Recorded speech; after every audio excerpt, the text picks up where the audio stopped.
The Salem witch trials have been portrayed often in pop culture and literature, appearing in many novels, films, television programs, ballets, operas, and plays. And we're going to talk to you about one of those productions today on The Thing About Salem. I'm Josh Hutchinson. I'm Sarah Jack. Our ancestors experienced the real Salem witch trials and were characters in the Crucible. The past doesn't simply fade away. It lives in our cultural DNA, whispering through our institutions and echoing in our most heated moments of moral panic. We carry Salem in our bones, its fears, its judgment, its certainty, still shaping how we respond when communities face the unknown. What burns from centuries ago still casts light on who we choose to become. The Crucible is a play by Arthur Miller, Pulitzer-winning playwright who also wrote Death of a Salesman.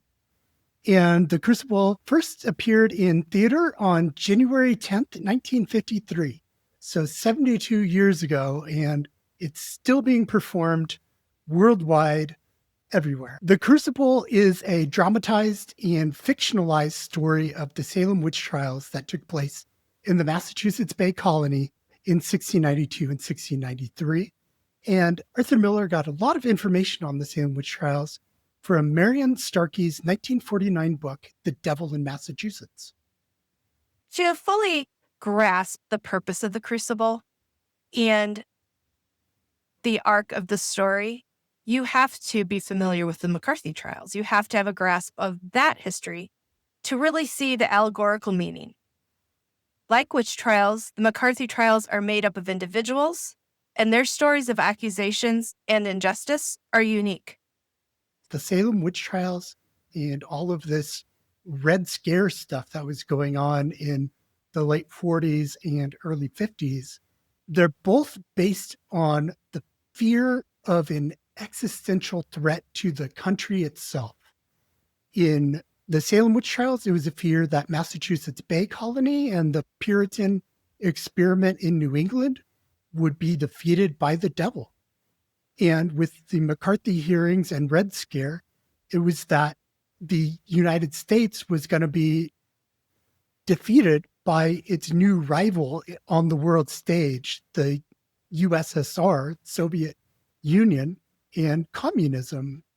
And the fear you had, on the one hand, witches infiltrating the godly churches of New England, and you have communists infiltrating the government of the United States, and they both seek the utter ruin and overthrowing of the established order. And both of these things, the Red Scare, McCarthy hearings, and the Salem witch trials, have in common this thread of injustice, of innocents being accused of crimes that they did not, and in many cases could not possibly commit. So you have the crime of witchcraft, which is an impossible crime to prove in court because it's an invisible crime if it's a crime at all. And you have the Red Scare, and you have, a handful of communists like Alger Hiss that were really on Soviet payroll. But otherwise, it's really overblown and exaggerated what a threat the communists that were active in America at the time actually posed. The Crucible is widely seen through live theater, multiple film and television adaptations. My favorite's the 1967 film of the play. It's also satirized in Witches in Salem, and it's evaluated in John Proctor as the villain, which is a current play. The Crucible is also a staple of high school literature classes and theater dramatizations. I highly recommend this play to high schools and community theater groups, anybody who's going to put on a play. This is a really great one to get going with. It's timeless. There's a lot that's good about it.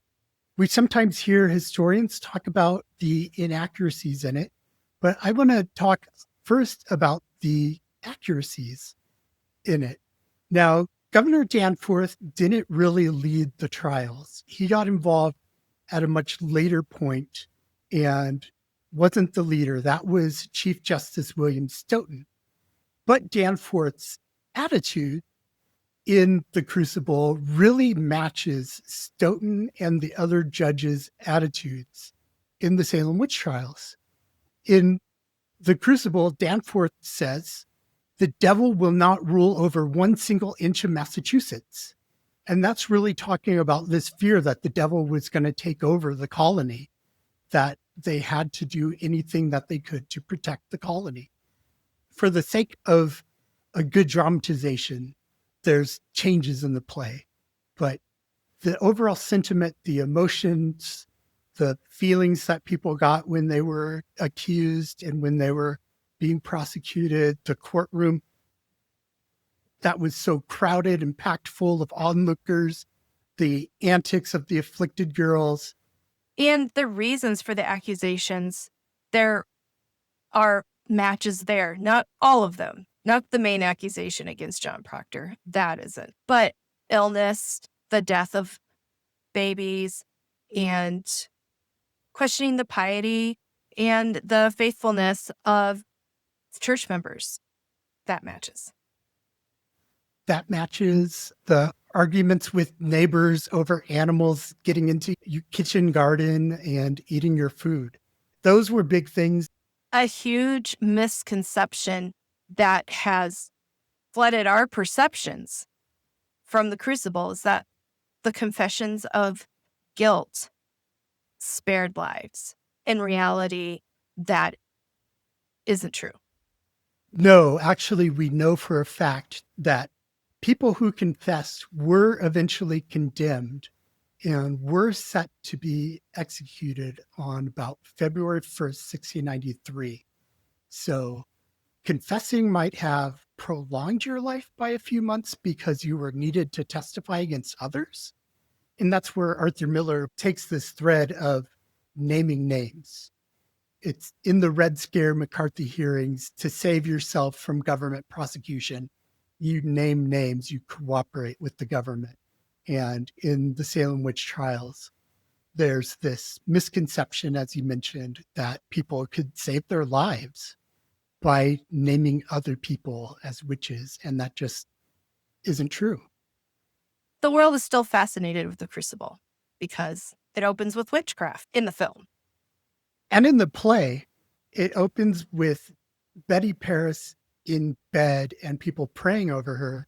But the dialogue in that opening act reveals this magical scene with Tituba that we know didn't happen in real life. Another reason we're still fascinated is that the afflictions that are dramatized in the Crucible are so scary. How would you react if you saw children behaving that way? We're also fascinated that confession of guilt could get you off the hook, and who is willing to lie to save their own life. John Proctor's confession is exceptionally moving. Yes. And when John Proctor he signs the confession and then they want to post it on the church door so everybody in the village can see it. And John gets really intense and cannot have that because the value of somebody's name at this point in time, especially, was so important. If there was any damage to your reputation, you were ruined because nobody would want to trade with you, do business with you of any kind, and you could not survive in the early American colonies on your own very easily because you could not provide every single thing that you needed out of your own farm. You needed people to trust you. And John, what he says at this point is, because it is my name, because I cannot have another in my life, because I lie and sign myself to lies, because I am not worth the dust on the feet of them that hang. How may I live without my name? I have given you my soul. Leave me my name. The aftermath of both of these histories have some comparisons too. The branding of evil and the blacklisting. The accused witches had to face the court at a special convened court, the Oyer-Terminer Court. With the Red Scare, there were special committees. House Un-American Activities Committee. Communism rejects religion. Witches reject Christianity. I'm going to give you a quote from Joseph R. McCarthy himself that really, to me, speaks to both Salem and the Red Scare. He says, "Today we are engaged in a final all-out battle between communistic atheism and Christianity. The modern champions of communism have selected this as the time. And ladies and gentlemen, the chips are down. They are truly down." This final all-out battle between atheism and Christianity is like the battle between diabolism and Christianity that people like Cotton Mather thought they were waging during the Salem witch trials, that this was almost the end times, an apocalyptic kind of tragedy that was unfolding before them that could end their very existence. Another parallel I'd like to draw between the Red Scare and the Salem witch trials is the power of the media in both. Now, you don't really think about that when you think about the Salem witch trials usually, but Cotton Mather, Increase Mather, other ministers loved to write stories about witchcraft, ghosts, other supernatural encounters that were reported in the 17th century. Cotton Mather had written a book called Memorable Providences, published in 1689, that talked about the Goody Glover case in Boston in 1688, involving the Goodwin children who were afflicted and behaved in ways that later the Salem witch trial afflicted, behaved similarly to the Goodwin children. Basically, it was a mirror image. They were the same.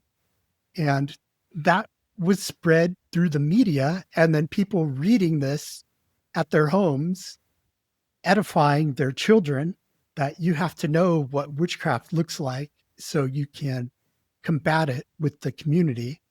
But it fed into their minds and their psyches this image of what it's like to be bewitched. And that showed itself once they started to believe that they were afflicted.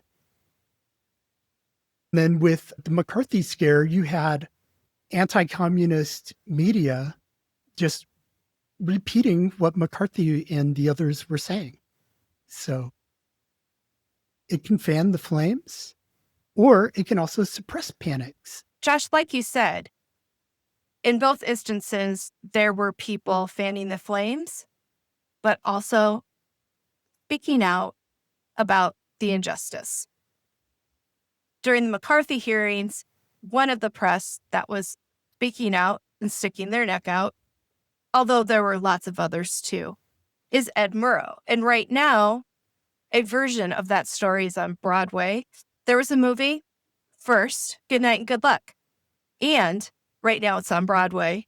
And you might have caught the live streaming of that Broadway production on June 7th on CNN.com. One of Ed Murrow's quotes that I find significant is when he said, "We can deny our heritage and our history, but we cannot escape responsibility for the result." And who can deny that we are not escaping the results of her history? There will be an extended version of this episode available to our Patreon members.